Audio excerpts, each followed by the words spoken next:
Good evening, this is Brass Tacks. I'm Zakir Jacob. There is a huge controversy on the 4% Muslim quota which was scrapped by the Bommai government in Karnataka and distributed among Vokkaligas and Lingayats, the two major castes. But today the Supreme Court effectively put a stay on the quota till the 9th of May, which is the next date of hearing. The BJP has made this Muslim quota a big election issue, a big talking point on the campaign trail by saying that this is evidence that the Congress and the rest of the opposition only care for Muslims, and it's only the BJP that can and gives quotas to Hindus. The Congress has hit back saying that the scrapping of the Muslim quota is unconstitutional.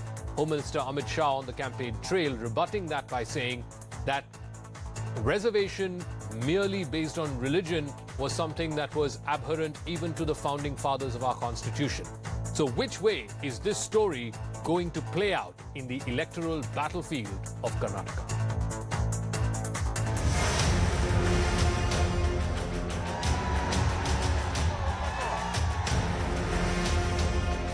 Bharatiya Janata party की सरकार बनेगी तो एक गैर संवैधानिक मुस्लिम reservation को हम समाप्त कर देंगे।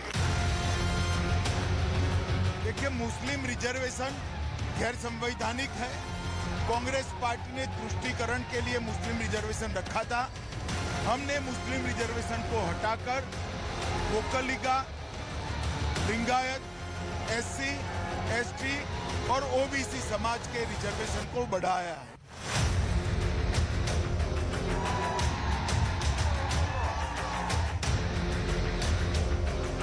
BJP government is not serious. They know that they will completely fail in it. They have bungled the issue. Day one I have been telling that you are not doing as per the law.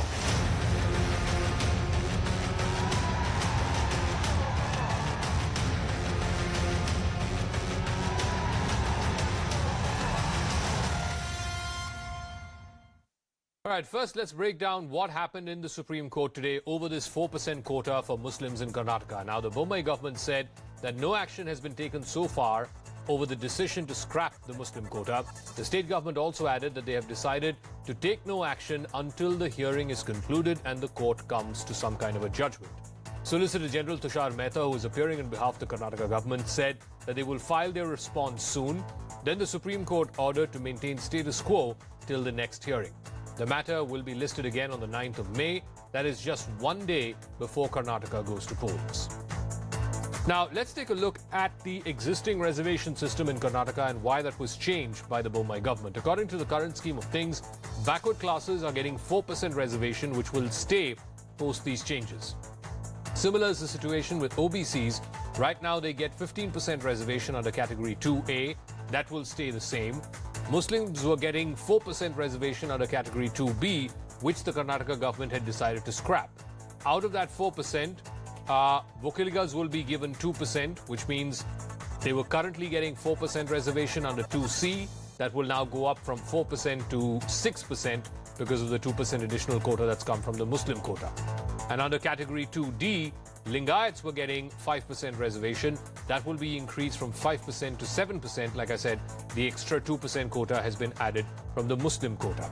Scheduled castes, 15% reservation was hiked by the government to 17% last year, while scheduled tribe 3% reservation was increased to 7%. The bill passed to hike SC/ST quota is also under challenge because it breaches the 50% cap in the state reservation ambit. 10% quota for economically weaker sections will remain, which is over and above the 50% cap on quota, and Muslims have now been included in this EWS category instead.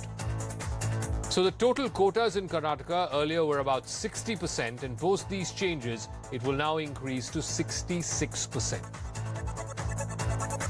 Meanwhile, speaking exclusively to CNN News 18's Harish Upadhyay, Home Minister Amit Shah called the Muslim quota that was introduced by the Congress government, the previous government, as unconstitutional, and the BJP government of having taken away something that is unconstitutional. Siddaramaiah जी एक तरफ कहते हैं कि हम वापस आएंगे तो मुस्लिम reservations देंगे, दूसरी तरफ कुछ विवादात्मक स्टेटमेंट्स देते हैं लिंगायत कम्युनिटी के बारे में। आपके राय में ये इलेक्शंस पर कैसा असर पड़ेगा सर? देखिए, मुस्लिम रिजर्वेशन गैर संवैधानिक है। कांग्रेस पार्टी ने तुष्टीकरण के लिए मुस्लिम रिजर्वेशन रखा था।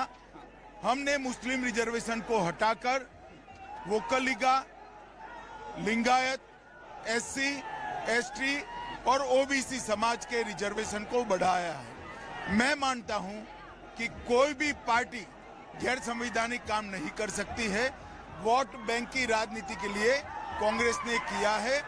निश्चित रूप से कर्नाटक की जनता मोदी जी के नेतृत्व में डबल इंजन सरकार बनाने जा रही है। Okay, let me open this up to our panelists. Prashant GS is Karnataka BJP spokesperson, Aishwarya Mahadev, Congress spokesperson, Syed Aslam is JDS spokesperson, and Rashid Kidwai, author and senior journalist, also joining us. Prashant, the Home Minister there saying that Muslim quota was unconstitutional in the first place, and your government, the Bommai government, removed something that was unconstitutional. If that is the case, why did the Supreme Court in the last hearing ask the Bommai government why there was such a pressing hurry to bring this quota? And more importantly, the Supreme Court today has effectively put a stay till the 9th of May on implementation of this quota. Good evening, Zaka. Look at the issue like this. What has effectively happened? There was this 4% quota under 2B, which was given only for Muslim community on religious lines. And our constitution doesn't permit reservation on religious lines. What I want to drive home the point is, the backward people under the Muslim community are getting reservation under category 1 and category 2A also, which all my Congress friends and JDS friends are confusing the Muslim community by saying reservations are taken off. No. I want to bring on record that the subcaste of Muslims, Pinjara, Nadaf, Ladaf, Kasab, Kaisai, Nalaband, Bajigar, Johari, Fulmali, Chapraband, Darveshi, more than 20 such castes are getting reservation in category 1 and category 2A already. Under the erstwhile category 2B, the whole Muslim community, as the entire religion of Muslims, was getting this unconstitutional reservation of 4%, which has now been taken back. And coming to the point of Supreme Court saying that nothing should be proceeded till 9, yes, we always respect the Supreme Court decision, because when somebody has filed a case against a particular action of the government and the matter is sub judice, we respect the court decision and we will await. No, the court also asked in the last hearing what was the pressing hurry. Why would you want to bring this, change this existing quota structure weeks before an election is declared? Zaka, there's an old saying, just because I was unconsciously wrong yesterday does not mean I should be consciously wrong today. Therefore, the appeasement politics done by the previous governments of Congress and Janata Dal from 1994 onwards, we have now brought that to an end. Okay. And ensure that reservation is given to the poor and the needy and the deserving. Okay, Aishwarya Mahadev, how do you respond to both of these facts that Mr. Prashant and the BJP are saying? Prashant, 1 second, let me go to the other guest.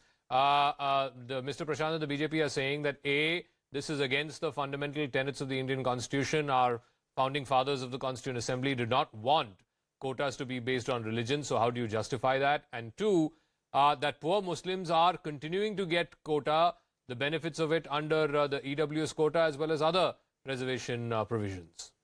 Zaka, good evening. And first of all, I do fear for the job security for the spokesperson, because what he just said is in direct contradiction to what his boss, Mr. Amit Shah, said. And for Mr. Amit Shah should also check who was the chief minister in power when the Muslim quota, or rather, as they would like to believe, it's this faith-based quota, was even offered. Zaka, a few clarifications. From the Millers Committee of 1921 to the Chinnappa Reddy Committee, the classification to give reservation for Muslims was not based on faith. 1, it was based on acute social and educational backwardness, which has been upheld in subsequent reports as well. When the AG and when they tried to mislead the court, Justice Nagratna herself said, you are making lies and this is fallacious, because the fact is the Muslim community was not getting any reservation based on faith. It was based on socio and economic backwardness that has been reiterated in several other reports. Second, Zaka, I'm going to tell you how this is a complete fraud on everybody in Karnataka. This cabinet decision on reservations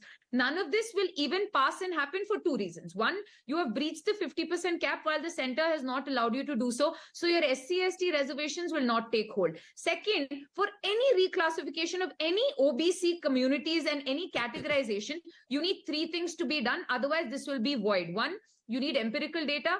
Two, you need to have a final backward classes commission report that has not happened. And three, you need a socio-economic census, none of which have been done. None of the actions of the BJP government are actually going to come to fruition. It is mere electioneering, and it is a ploy which is a fraud upon the aspirations of all communities. No, so It is no. not If only on it is Muslim an election minorities, ploy, but no. yes, Once yes, again, it is once again, globally Aishwarya, done. once again. Let me ask Aishwarya. If it's an election ploy, as you're saying, then how are you going to respond to it electorally? Because the BJP has thrown the gauntlet at you. They are saying that, look, Congress brings in quotas for Muslims. We take away that quota and we give it to Vokoligas and to Lingayats. We are the only ones who care about the Hindus. Congress only cares about the Muslims.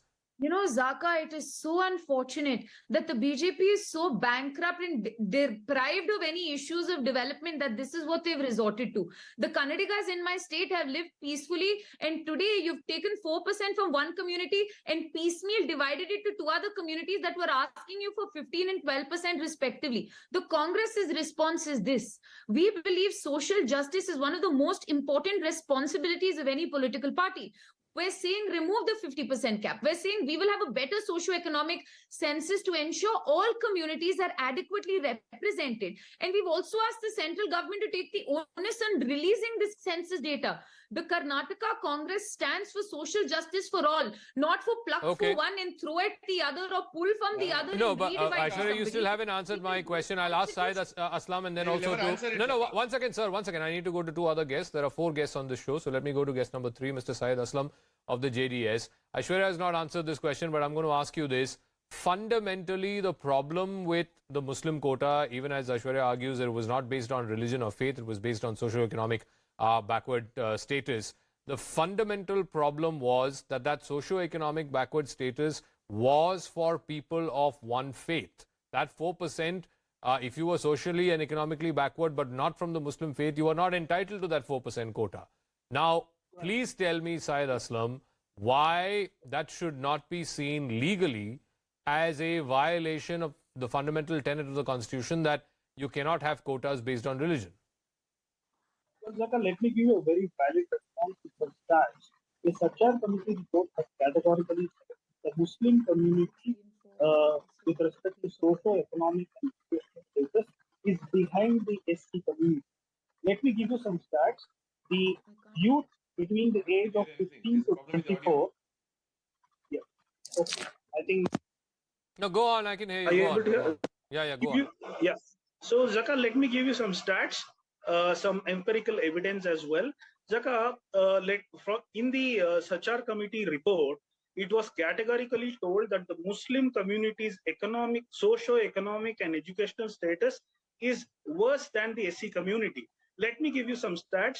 Between the age of 15 and 24, the youth who have enrolled in the educational institution is just 39%, versus the youth who have enrolled in the SC community in the educational institutions is 44%. And the OBC community is 51%, versus the upper caste Hindu community is 59%. You can understand the educational status of Muslims. And the second very important thing, Muslims contribute about 13% of this population. The bureaucratic representation in the government is just 2.7%, right? And you know what is our representation in the political arena and so on and so forth. Now, it is not about the Muslim communities being given reservation because they belong to one particular religion. It is about the economic status. It is about the social, economic, and educational status. Mr. Aslam, so the government's argument. Give me 10 seconds. Government's argument is that if you are socially or economically backward, you're already covered under the 10% EWS quota. You apply in that. One second. Yeah. Syed Aslam, yeah. Yeah. So, Zaka, I am drawing a very clear comparison based on the social, economic, and educational status. Yes. I am telling you this economically, socially, and educationally backward status didn't start from 1994. There are Miller Commission report, which was constituted by then Maharaja of Mysore in 1921. The Muslims were considered as the backward community, and post independence, the first commission. The first commission also, we have multiple commissions which have gone through. We have Havanur Commission. We have so many. Based on the Chinnappa Reddy Commission, it is not the Congress government which brought in the reservation for Muslims. Based on the Chinnappa Reddy Commission in 1994, it is Honorable former Prime Minister Devegowdaji. Then he was the Chief Minister. He was the one who brought the reservation for Muslim community. Okay. It was looking at their social, economic, and educational status. Rashid Kidwai, the point is whether this is legally tenable or not, that of course we'll leave it to the Supreme Court to decide whether or not the scrapping of the quota and then redistributing that amongst Lingayats and Vokoligas. Ultimately, the legal call on this will be taken by the Supreme Court. What I'm curious to know is, this has set the political narrative in the electoral battlefield of Karnataka. Mr. Amit Shah has made it clear, not just in the CNN News 18 interview, but throughout his campaign speeches over the last couple of days, that this is the one big difference between the BJP government and the Congress. The BJP government has cut the quota for Muslims and instead given it to Lingayats and to Vokoligas, whereas the Congress government and other opposition governments were interested only in quotas for Muslims. This is a political narrative. You cannot counter that legally, you have to counter that politically. Yes, Zaka, indeed, I mean, reservation, the entire politics around reservation is highly politicized. But what was BJP doing for last 3 years since it's been in power since 2020? Why it did not scrap? On the eve of election, they went ahead with this because just in order to politicize it. I personally am against all quotas except for scheduled caste and scheduled tribe. But if the Brahmins are getting it, if other castes are getting it, if criteria is economic backwardness, then it's very obvious the Muslims are economically backward. Now, whether they get it into EWS or some other form or other, it is for courts and governments to decide. But what was BJP government doing for past 3 years there when reservations were in force for Muslims?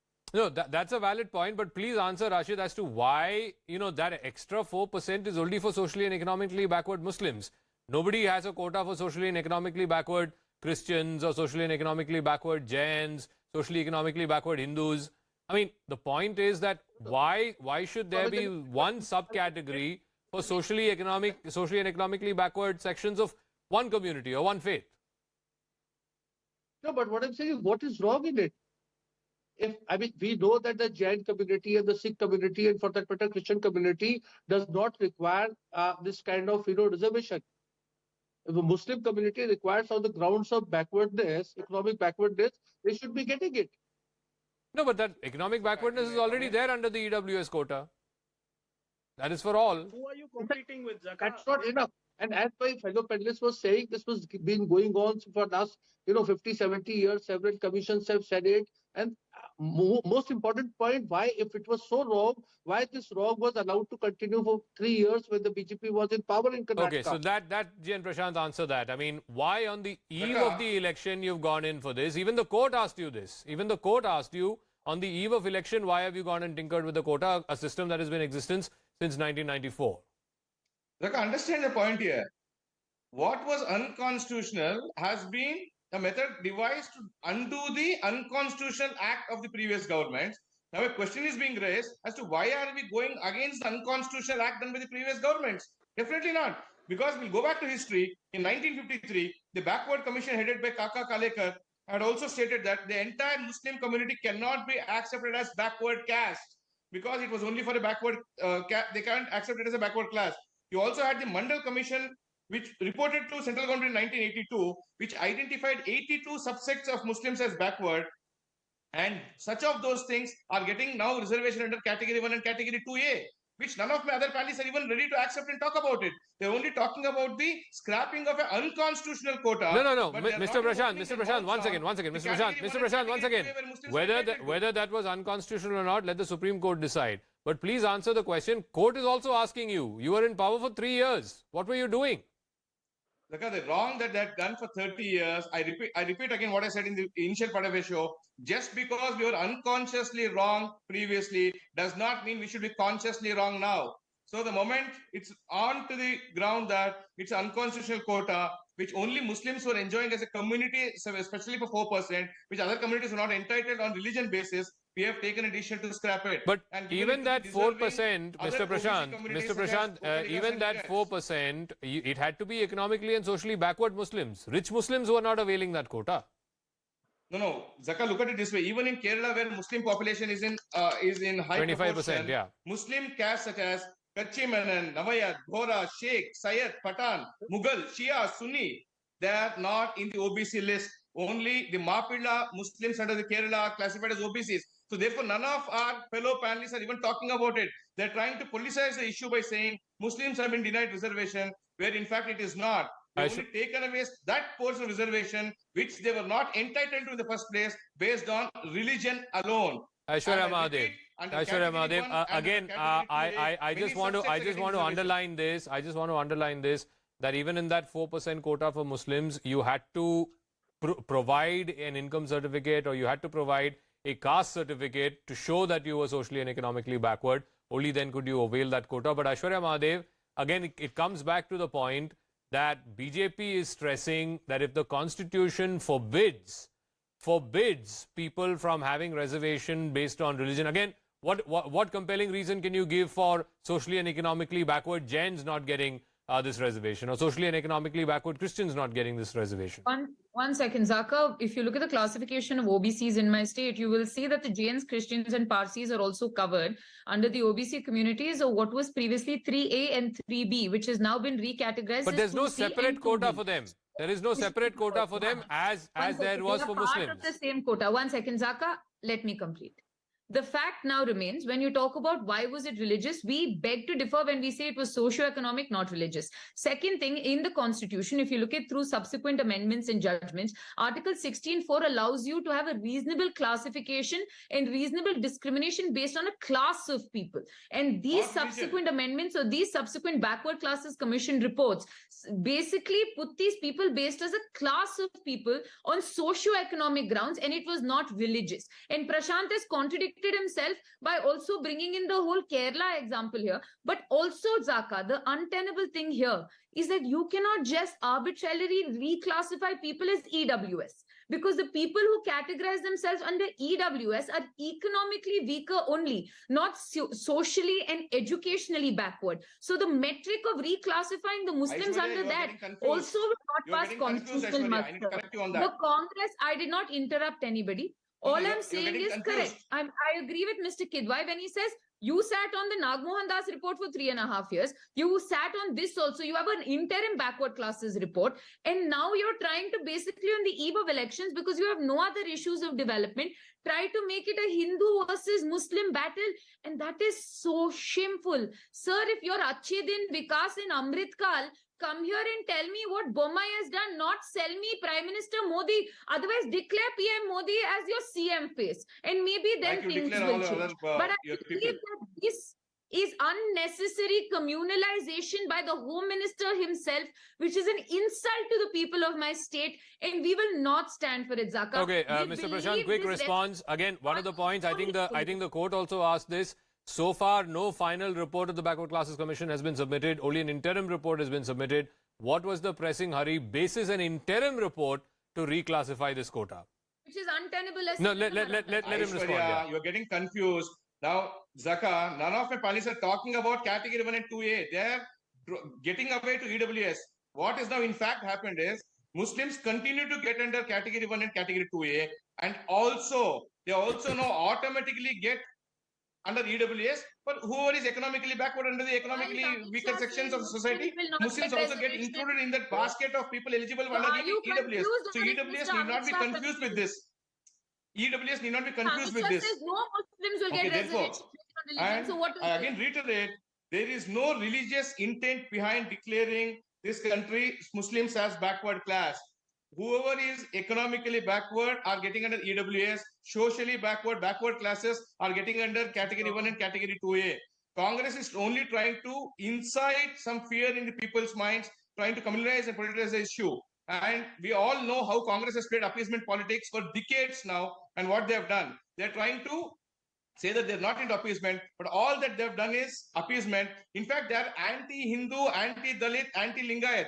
Because at every stage they're trying to ensure that in 2018 polls also, they tried to ensure that the Lingayat Dharma was broken into. They wanted to say that it's a separate religion. So they've always played this anti-Hindu card, Okay. especially anti-Dalit So, and so anti-OBC let me ask We've seen Syed how Aslam. Congress Let me treated ask Syed conventional Aslam. candidate. Mr. Prashant is saying that the existing quotas for Muslims under the broader OBCs under Section 1 and Section 2A will continue.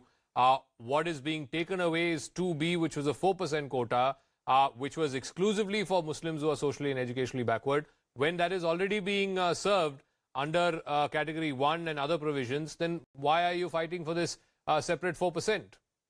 Syed Aslam. Well, Zaka, I need to tell the BJP spokesperson that you are at the epitome of majoritarian polarization, sir. Your Prime Minister, the Honorable Prime Minister, speaks about Sabka Saath and Sabka Vikas, whereas in Karnataka, you want to remove the Muslim reservation, and your existing MLA from Shivamogga, Ishwarappa, talks about they don't want Muslim votes. Is that called as Sabka Saath and Sabka Vikas? Now, coming back to the point of reservation, Zaka, there are 4 commissions which have happened post-independence, whether it is Nagangowda Commission or Havnur Commission, the Swami Commission and Chinnappa Reddy Commission. All the 4 commissions have categorically said that Muslims are a backward community socially, economically and educationally. We are saying that based on these commissions... No, but you can't have such a blanket categorization, Syed Aslam. There are rich Muslims, there are Muslims who are educationally highly qualified. You can't say that the entire community is poor, economically backward and educationally deprived. That's not true. No, definitely. So they are talking about EWS, sir. EWS is only economically weaker section. There are to bring in the parity, amongst all communities, to bring in the Muslims to the mainstream. There is a urgent need to bring and uplift them socially, economically, and educationally as well. It is not about reservation. You are not doing any favor to the community, sir. Since the community is backward socially, economically, educationally, it is the right to demand. It is the right to demand.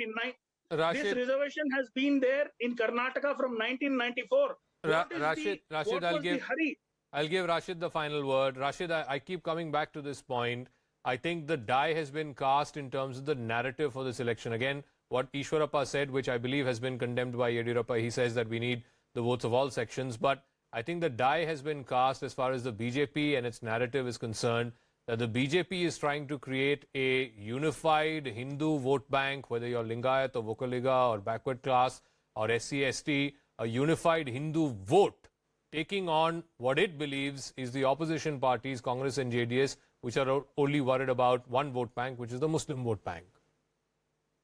Yes, indeed, Saka. I think you have summed it up very aptly. From the day one, it was highly politicized ploy, because the one part was to deprive, to give a signal that, the BJP is against giving reservation on the basis of religion. And the second fold was to bring this 4% back to the Lingayats and other communities to reinforce. Remember, the BJP is not on a very strong wicket in Karnataka. So there was entire issue was politicized. It's aimed at electoral politics. Whether they get dividend or not, we'll get to know on May 13th. Okay, we'll leave it at that. Rashid Kidwai, GN Prashant. Sir, I'm completely out of time. Thank you, GN Prashant, Aishwarya Mahadev, and of course, Syed Aslam for joining us here on that big debate.